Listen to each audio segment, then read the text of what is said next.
Hey, what's up, guys? Smaldor here with another thoughts video, and this one is going to be on the Final Fantasy VII Remake. Um, okay, we got a lot of stuff to talk about here. Some of my thoughts videos have been short as 3 minutes, some of them have been longer to like closer to 20 minutes. This one's probably going to be a longer one. I've been trying to decide before I started this video if I wanted to make it a spoiler-free or a spoiler-filled. I think it is going. I am going to go with light spoilers, specifically towards the ending. Um, so I am going to put up a tag that specifically says, well, obviously you guys should have saw that already when you click on the video, that there will be spoilers in this video. But it'll be towards the end, and I will mention it again. So first off, overall thoughts on the game: 9.5 out of 10. 9.5 out of 10, easy. It is an S. Solid S, not an S plus, but an S, not an S minus, but an S. This game is pretty much everything that I wanted and more. Let's talk about the positives. Visuals, the graphics, and I'm talking more like environmental artistry, placement of things, the everything about that is so faithful to the original, more or less, and everything is absolutely insane. This game looks phenomenal of what they could have done with the PlayStation 4. Cannot wait to see it on PC or next gen. And I bet you will come to next gen on the PS5, because I guarantee you the rest of the game story is going to come out on PS5 and beyond. The combat was something that in the beginning of the game I was already enjoying it, but I was thinking in the back of my mind, I'm like, am I going to still enjoy this kind of combat like in 20, 30 hours? The answer is yes, because they build upon everything more and more and more. In the very beginning of the game, it's just press square and everything dies. And you can kind of still do that, I guess, towards the later throughout the game, but it really doesn't want you to. You're going to struggle a little bit, and you can definitely tell the game is going to be putting up resistances from that. And you really need to be working around enemy weaknesses, enemy strength, staggering, which is really cool. There's different moves that do different things based around the stagger meter. It's really cool. And all the 4 playable characters feel so unique. Cloud to Tifa to Barret to Aerith all feel so unique. And they all feel amazing. They actually made Aerith feel really good to play, which is crazy, because in the original game, I generally didn't like playing as her. I thought she was weak. She was just a heal bot, basically. In this game, she does just as much damage as everybody else if you spec her properly. And that's another thing I want to talk about. The game has like weapon upgrade system, so where every weapon is viable, even the beginner weapons. It just kind of depends on how you want the character to be. Do you want the character to be physically offensive? Do you want the character to be tanky? Do you want him like a cross between? Do you want the character to be more magic based? Do you want him magic tanky? Do you want him kind of like a hybrid of physical and magic damage? Things like this, which is really, really cool. And each weapon kind of provides something different. And each weapon provides a unique ability that you can learn, and then you don't need that weapon anymore to learn that to use that ability, which is really cool. So you have a lot of new tricks up your arsenal, basically. And it is so cool. The materia system, aside from the summons, is basically identical to the original game. Only difference being that I could really think of was there's no... a new materia has been grown. So once you master materia, it doesn't spawn a new, fresh materia of the same type. Granted, I think the reason is because you're able to get materia a lot easier. There's new materia specific to this game, and there's quite a bit materia that I think is also missing. But that's to be fair, right? In the original game, Midgar is only a slice of the original game. I want to say it's maybe like the first 5th or 6th of the game.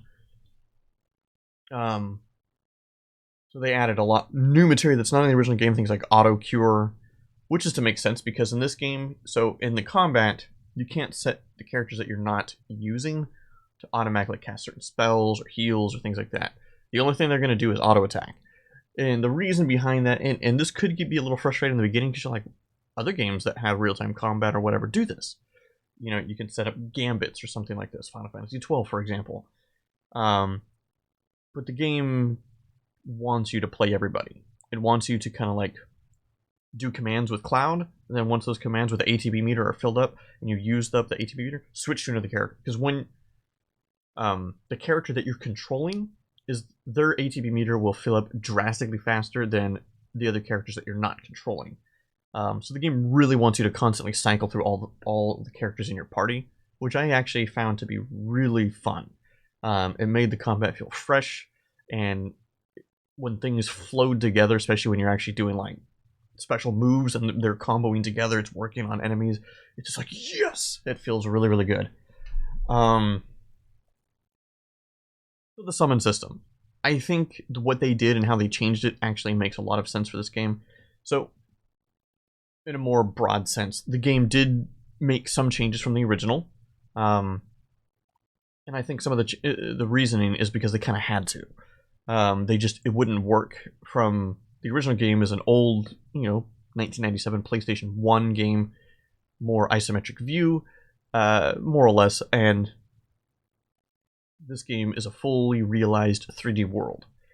So certain things they kind of had to change, certain things they had to make more modern, and the summoning system kind of had to go in with that. They weren't going to have like these like 5-minute summoning sequences or anything like that. So the way the summons work is you can only have one summon per character, which is only, I think, like 5 or 6 in the game anyway.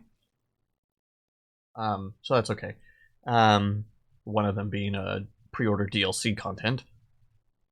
I never used it because I don't like to use pre-order content. Or DLC content. Pre-order DLC content.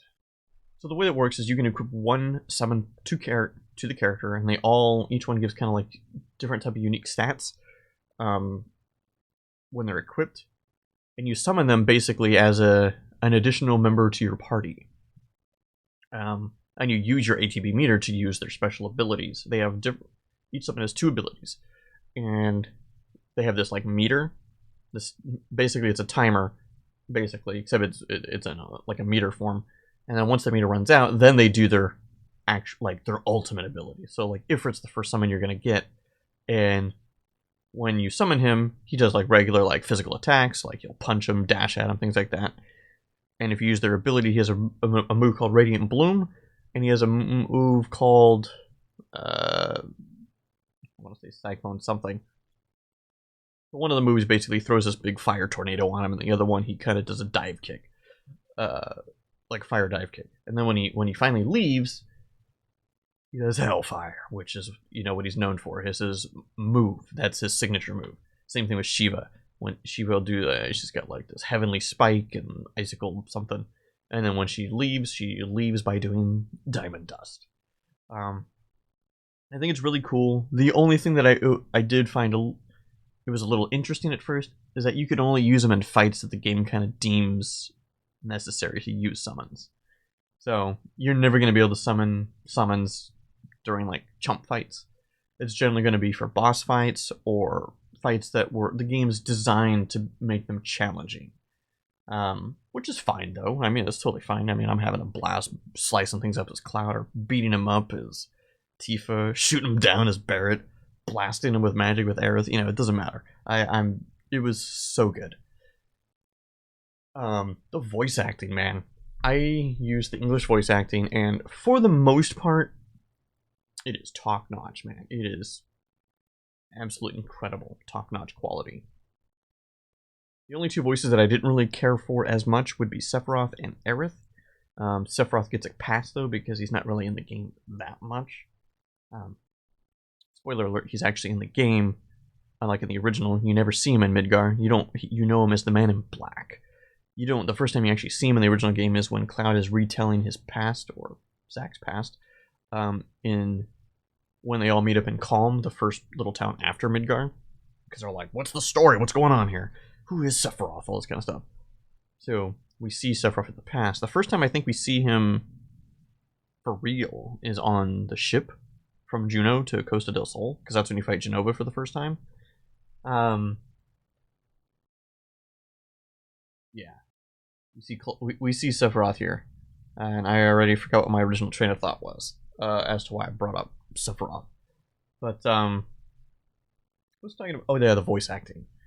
But then Aerith wasn't as bad as Sephiroth in my opinion, but she is throughout the game. Obviously, she's a key character for the whole game, more or less. I don't know. It's like if everybody was an S plus and they were like B pluses or A minuses kind of thing. Quality is kind of how I looked at it.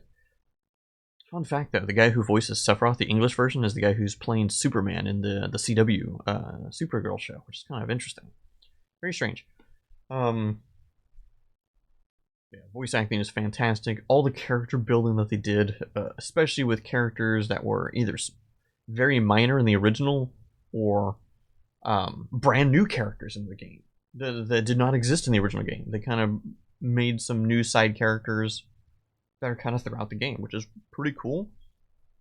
My only complaint with the side characters really would be is actually Roach. So okay, spoiler,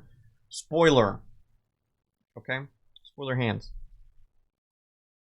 They made a big deal about this new character called Roach, and he's in the game basically twice. Fully voice acted. He's got they kind of try to build up this character that he's another soldier like Cloud, right? And you only see him kind of in the beginning of the game, and then you never see him again. You're like, what happened to this guy? I was a little disappointed about that. So I was kind of curious to see where that was going to go. To be fair, I didn't really like his character, but it still felt weird that they introduced this character. They kind of made a big deal about him, and then 30 hours later, you don't see him. So that was kind of weird. I think I want to dive into the couple of things that I didn't like about the game, or at least are strange. So the vast majority of my complaints with the game are on the technical side, or just game UI decision making things. It has nothing to do with like the story, the characters, or the combat, or anything like that.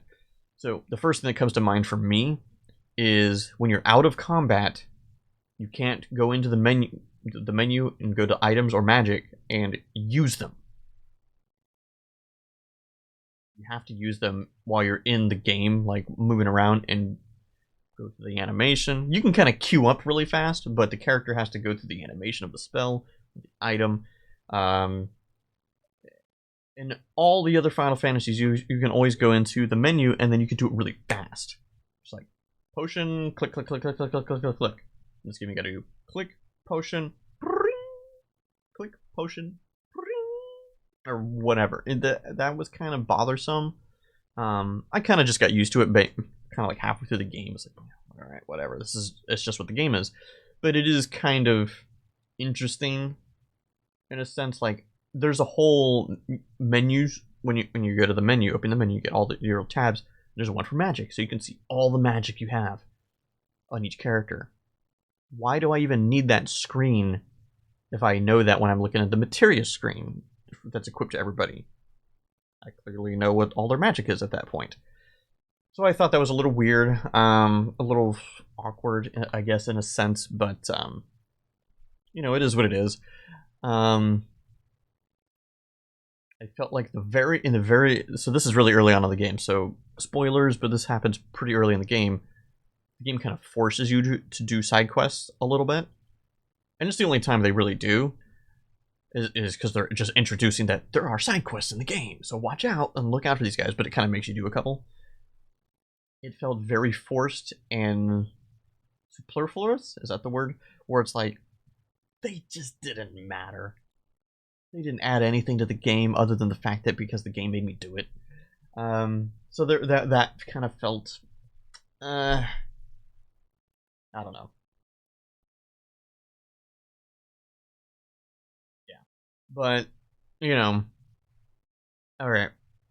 I can't not talk about it. So I'm not gonna put my hands up the whole time I talk about this. But spoilers, okay? If you don't want any spoilers specifically about the end of the game, back away, pause the video, make sure you finish the damn game.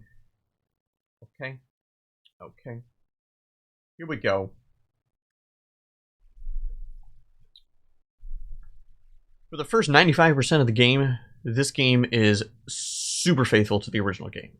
Like, extremely faithful. There might be some minor changes. There are these things throughout the game. You see them from the very beginning They end up calling them whispers, but they look like ghosts or stupid dementors from Harry Potter. Eventually, a lot of people start calling them plot ghosts because basically what they're doing is they're trying to keep the plot of the original game intact anytime things might deviate from that, since you have a lot more free reign in this game, kind of thing like that, and the story, way it works out. You end up finding out in the second to the last chapter of the game that these things are called whispers. They are literally destiny and fate. And so they're doing everything they can to make sure that things happen the way they're supposed to based on destiny. Towards the end, if you guys remember in the original game, you're driving, you're escaping the Shinra building, you're trying to escape Midgar, you're riding your bike, you beat that stupid roly boss, whatever. That was a cool boss fight, by the way. I kind of liked it that you fight the boss on the motorcycle. I thought that was pretty chill. But so after that, Sephiroth is there, and you're like, what? That's strange. Sephiroth opens a portal. The world of Destiny, where Destiny resides. And basically, your characters go through this thing like, this is a road, this is a crossroads of Destiny. We're gonna defy Destiny, blah blah blah. You know, because so kind of throughout the game, your character Cloud specifically is getting a lot of flash forwards in the game. He gets his flashbacks, you know, like of, you know, because he thinks he's Zack, all this kind of stuff. So like the original game, but you see some of the stuff just a little bit earlier than you normally would have. But you also see some flash forwards, or flash sideways, whatever you want to call it, because yeah, they kind of they decide to defy Destiny, and you kind of find out that it's really Sephiroth kind of like tricking them to do it, because Sephiroth, he knows the future in that he fails. He ends up losing, so he wants Destiny to be destroyed as well, to defy Destiny. So basically, Cloud and crew go in through the portal. They're in some weird, I don't know, some alternate reality of Midgar now, where everything is like flipped upside down. There's a gigantic, you know, 100-story skyscraper of a massive monster that is Destiny, basically, and you guys destroy Destiny. You defeat Destiny. Now, I've been thinking about this overnight, because I beat the game yesterday. I'm making this video a day after, so I had time to sink in. And I actually don't think you defeated Destiny itself. I think you just defeated part of Destiny. You defeated, I don't know, if you want to call it as like the Arbiter of Destiny for Midgar section or whatever. Because its name was like the Whisperer Harbinger or something like that. I think was like the actual name of the boss. So it wasn't Destiny itself. So I have a feeling Destiny's still around. But by doing this, once you do this, so okay, not only do you go to this weird Harry Potter type slash thanks Nomura for making Final Fantasy VII Kingdom Hearts, that you're flying around and fighting weird things. It is so off base from the original game, it is insane. You end up fighting Sephiroth. You fight Sephiroth, and it's this crazy nonsensical thing. I'll admit, the fight was actually awesome. It was a badass fight. And then, of course, they finally play One Wing Angel, all this kind of stuff. And then this whole sequence took maybe about like an hour and a half of gameplay, assuming you don't fail. And then you get flashbacks to Zack. And I'm like, okay, so I never played Crisis Core, but I watched playthroughs, I read things, and so basically they're showing the very end of the game. So in Crisis Core, spoiler alert, if you didn't play Crisis Core, Zack dies. Because you learn about that in the original game. It was Aerith's boyfriend, all this kind of stuff, so that's where Cloud got the Buster Sword from. So in the original Crisis Core, basically, Zack has a last stand against all the soldiers and everything, because, you know, he dies. He fails. Cloud picks up his Buster Sword and walks off. In this game, though, they show that you kind of have an idea that it's actually a different timeline. It is not the same, like, universe as the one that you're playing through in the remake, but Zack lives. He walks off with Cloud. They're both all, definitely beat up and stuff, but you can make the assumption that in their timeline, the one that you're playing in the remake, that Zack did die because Cloud has his sword, right? You're using the Buster Sword. And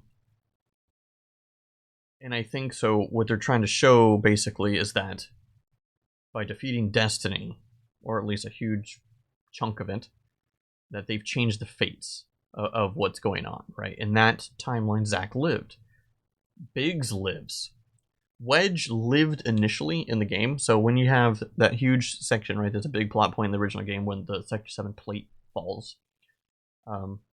Biggs, Wedge, and Jesse all die. Pretty much everybody in the sector dies. In this game, very few people die. The area is destroyed massively, but very few people die. You are left at the time, Wedge lives, but you're assuming that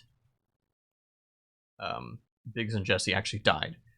And you find out that Biggs actually lives, but Wedge dies later. He dies in the Shinra building because the plot ghosts are like, they throw him out of a window at like 65th floor or something like that. And Wedge is even like, you guys keep trying to stop me again. You can hear it doesn't show it, but you see them push him towards a window, then there's a black screen, window cracks open. You figure he's dead. Because this was before Destiny was defeated. So they're trying to keep things on track. So I'm like, okay, fair enough. And yeah, so Biggs lives. Basically, what this does essentially is allow for everything going forward, part 2, part 3, whatever. It can deviate from the original game drastically because, hey, the plot thing that was keeping us in line with the original game, we defeated it. It's no longer here. Now we can do basically whatever we want. Now, at the end of the game, they still say, okay, we gotta defeat Sephiroth, because you don't beat Sephiroth. He beats you, basically, but he says he doesn't want to kill you, because he wants your help, kind of thing. So one thing that still kind of like boggles my mind is like, okay, but how does this Sephiroth have more knowledge than, say, Sephiroth in the original game at this point? Because this Sephiroth already knows his future. He knows he fails. He has the visions of Meteor failing. So you can fully expect his whole plot point of trying to destroy the world with Meteor, that is not going to exist in the future in the future installments. It's not going to exist.